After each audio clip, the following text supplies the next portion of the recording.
I've been writing poetry since I was 16, and a friend on my volleyball team shared the gospel with me, and that was really the first time that I knew I can have a relationship with God through Jesus. So as I began to grow in that relationship with God, I would journal just things that I was reading in the Bible, the way that it was impacting me, and it would come out as poetry a lot of times.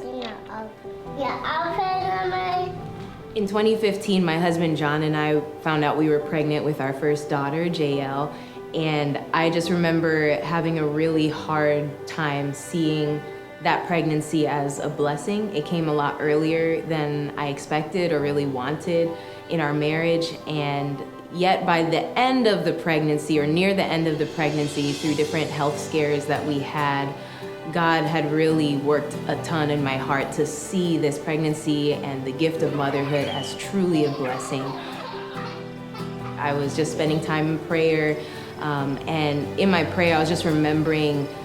the beauty of the fact that God is love, and that relates to Him being the Trinity, the Father, the Son, and the Spirit, one God forever in a perfect community of love even before creation. And as I was thinking about that and kind of paralleling that to the joy of parenthood, the implications of that just kind of blew my mind. And after I prayed, I decided to